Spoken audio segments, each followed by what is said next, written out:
Good morning, everybody. How are you doing? So, today I want to make a quick video, as always, and I wanted to speak to you a little bit about subconscious belief systems. And, uh, and also, I want to talk to you about uh, anxiety and the relief of anxiety. And I'm not really talking about momentary relief of anxiety. I'm not talking about the type of anxiety relief where you sit down and meditate or go for a run and you feel less stressed for the moment or for the next few hours or the next day, and then the stress comes back. I'm not talking about that kind of anxiety or stress relief. I am talking about the type of healing that resolves something, a trigger. And when I talk about trigger, I'm talking about thoughts, I'm talking about triggers that remind you of feeling anxious and then you start feeling anxious again. I'm talking about completely resolving and eliminating a trigger, healing a trigger so it no longer has an effect on you. And I swear to God, I feel like I'm gonna write a book about this one day because it has been such a profound lesson in my life. And this is what I'm interested in. These are the kind of things that move me. This is the kind of stuff that I wish I did full time because I am so immensely interested in how these energies work and why we have triggers. How do we release and neutralize these triggers? So I'm gonna tell you here. This is why I'm making this video. So I want you to look at it kind of like a trigger is something that you see, and it seems like this automatic reaction that you have an emotional reaction to it. What is an emotional reaction? Emotional reaction is actually, because you're experiencing it in your physical body, it's actually a chemical reaction in some way. I'm going to call it chemical. I don't actually know what physically happens in our body, but it creates a sensation, right? It creates a sensation that all of a sudden, our chest gets tight. What is a feeling? How does it feel? What happens in the physical body? It is an emotional reaction is still a physical reaction in a sense because we have to sense it, right? There's, like let's say that, I experience fear in relation to something. What does fear feel like? You could say you're scared, but what does it actually physically feel like? It feels like something tingles your chest and all of a sudden, blood rushes into your arms, or, what does it feel like? And, you can describe this for yourself personally. How does it actually feel? Now, this is the actual reaction. This is actually the experience that we have. You could say that it's a thought, but the truth is that there's a bodily reaction to the thought that's uncomfortable, right? There's a discomfort associated with it. This is we could call it emotional discomfort, but the truth is that the emotional discomfort still physically manifests, so we can notice it, right? The same way that your body would communicate pain, and I'm gonna probably talk about that another day. Physical pain is actually a wonderful thing when you look at it, because your body is so incredibly wise, right? That the second you bend your arm a little bit further than your muscles can stretch, it's gonna tell you, hey, no, you're doing something that's going to harm me, right? Like that muscle is communicating to your brain and tells you, oh no, this hurts. You don't do this because I'm trying to protect you. I'm trying to protect your whole survival, right? The pain, pain is a protection mechanism, and we can look at it as pain. Pain is bad. Oh, we wish we didn't feel pain, but the truth is that if we didn't feel pain, we would not survive, right? Because we wouldn't know we are biting, or on our we wouldn't know it's bad to do something. So let's say that we eat food and we bite the inside of our cheeks, which is quite uncomfortable, right? You will know that, ow, that hurt. If you did that and you didn't feel the pain, you wouldn't know it's bad. So if you don't know it's bad, it means you would probably keep doing it because your body is not telling you what to do or not to do to stay alive. You would probably get infections. You would probably destroy organs in your body, and you wouldn't know. You just wouldn't know. So you wouldn't know how to protect yourself, right? So this is actually a really, this system that we have is incredibly wise, right? It has evolved through God knows how much time. It is incredibly wise. Now, I could go into how that helps you build your body, take care of your body, muscle-wise, food-wise, because the truth is that the body communicates in all those aspects, maybe a little bit more in a subtle way, but it also communicates with you about the type of exercise you need. That's why I always tell you, be very intuitive, because these messages are there the same way that your body would communicate, hey, that hurts, don't do that.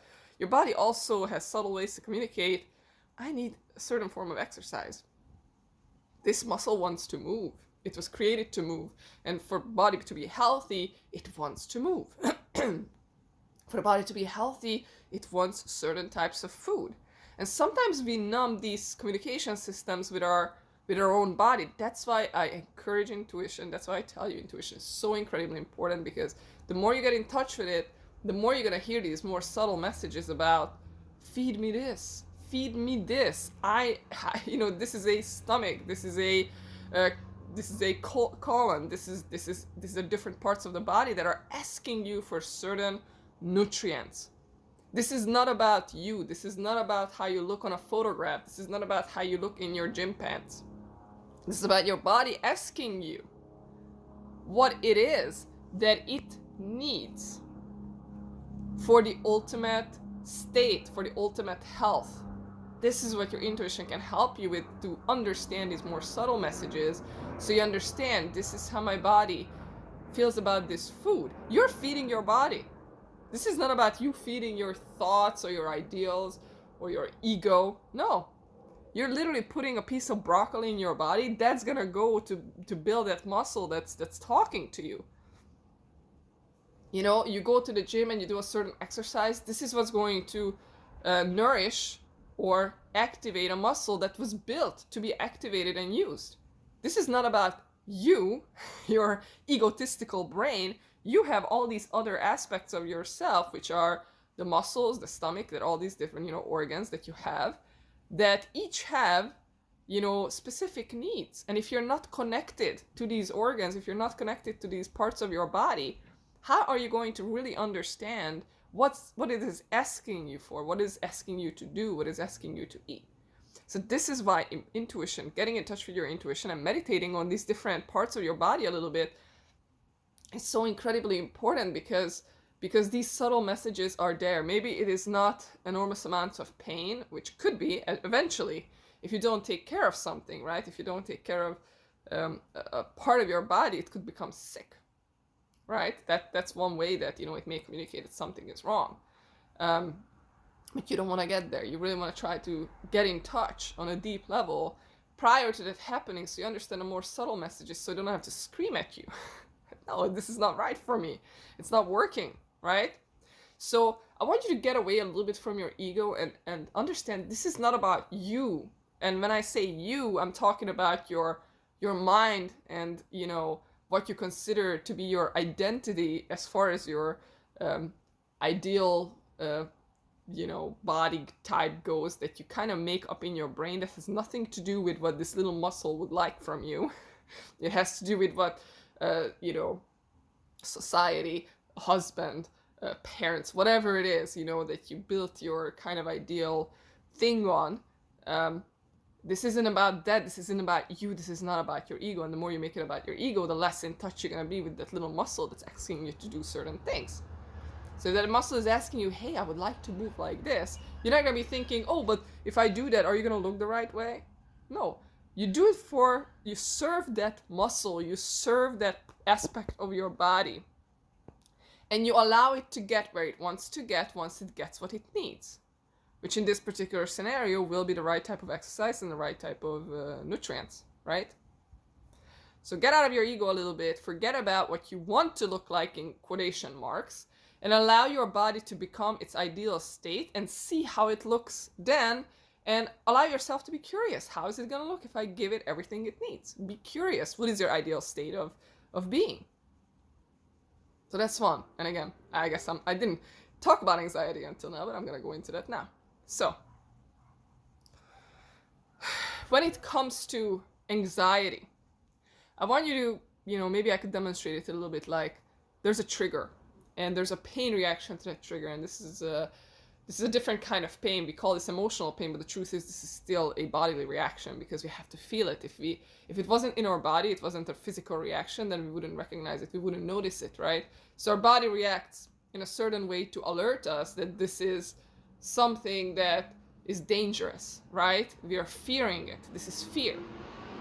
Now, there are fears that are realistic and protect us, such as run away because there is a dog chasing you and it's gonna bite you, right? And in that particular scenario, it's kind of a no-brainer. The blood rushes to our feet, our arms.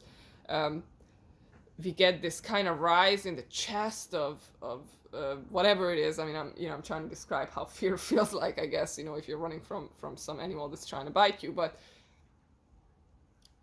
this is a typical scenario where this is a kind of a no-brainer. Yeah, this is how it should be. I should feel this fear because it is again working for my survival, right?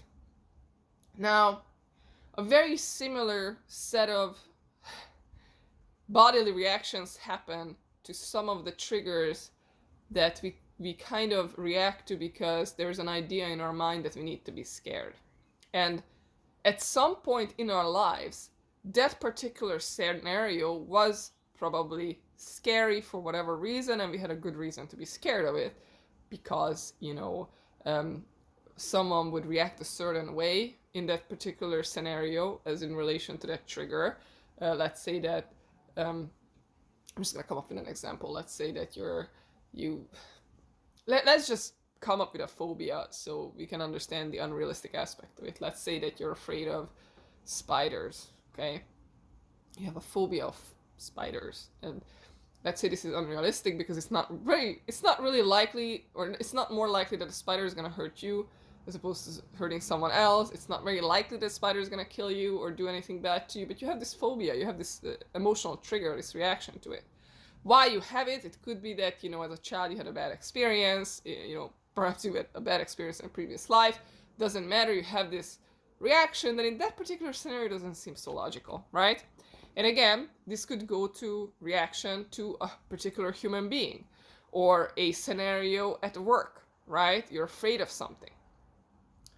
Triggers could be anything. It could be thousands, literally thousands, hundreds of thousands of different reasons why people get triggered. Now, in these scenarios, the fear is not necessarily serving you any longer. It may have served you at some point in your childhood because you had a parent that was treating you in a very unhealthy manner. So you had to actually create coping mechanisms to make that parent happy. I'm going to give you an example. Let's say your mother wanted you to be quiet because she didn't like you to be talking. It was annoying to her. She wanted to be, she didn't want to recognize, or not that she didn't want to recognize, she didn't want you to exist. Let's say that you had a mother like that didn't, that felt annoyed by having children. And she wanted you to be just quiet. She wanted you to kind of disappear, right? Now, you have this feeling subconsciously, you don't understand it. At the time, it was part of your survival mechanism to disappear. You had to be quiet. You had no choice because this is how you could survive. If you didn't, maybe you were beaten. Maybe, you had legitimate fear of speaking. You have legitimate fear of being heard and seen because this person who was responsible for you made you having to not be seen and heard, because if you did, they were going to punish you for it, right? So now this becomes a trigger let's say that someone who loves you, love, let's call this love because that was your, in that particular parent-child relationship, love looked like that you had to be quiet if someone loved you to survive. Now, today, let's say you're in a relationship and this person doesn't want you to be quiet. However, that's your reaction. It's a trigger, kind of, to be in a relationship and you all of a sudden feel like you have to hide, you have to disappear, you have to be quiet, and this is your natural reaction because this is what you've learned. And again, this could be so complex in so many different directions. I'm not gonna go into 1,000 different scenarios, but this is just one example. Now, today, this is no longer serving you. Today, this is seeking to be healed. It's also seeking to be healed to find the right partner, because oftentimes we repeat and look for the same type of dynamics we had as children. So maybe we are picking a partner who wants us to be quiet and not seen and not be heard, because this is what we are used to love being, right? So until you heal that aspect of yourself that this is what love means, you're not really going to be able to get out of that dynamic, and you're not even conscious of it. You don't understand why you have this trigger. You don't understand why it's happening. You don't understand why your relationships are going a certain way. You don't understand why you feel like you don't have a voice, that you're afraid of not disappearing, right? So these triggers that are no longer serving you, in a scenario of a dog chasing you, yes, fear serves you. In this scenario, it no longer serves you. This is where emotional healing and removal of triggers comes in, that, this is where you're gonna have to begin healing these aspects. How do you heal these aspects? And this is a long video. I understand I could speak about this for 2 days probably, but I'm gonna try to wrap it up in 2 minutes. So, going towards that fear, beginning to go towards that fear and experiencing the physical sensations relation to it. I'm literally talking about meditation, where you go into it and you begin bringing up the scenario that terrifies you, and you begin moving towards it and feeling it. Now, the way to neutralize something is, in a way, exposing yourself to it. So you have to begin moving towards that discomfort that you're feeling in relation to that, and you have to move towards it fully, completely openly, allowing it to do whatever it wants to do to you. The only way to neutralize something is to not be afraid and to begin moving towards it, to remove that fear and courageously face it.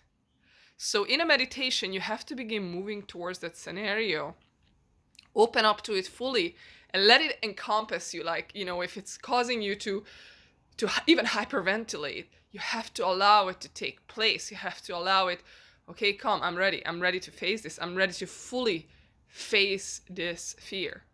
And I can tell you that literally, sometimes between, 10, 15, 20 minutes, some of these aspects can be healed, and these triggers can be gone forever, because they're no longer in the dark. They're brought into the light, and they're brought into your, it's kind of like you finally let it be seen, and you literally shower it with love and embrace, and it's no longer in dark.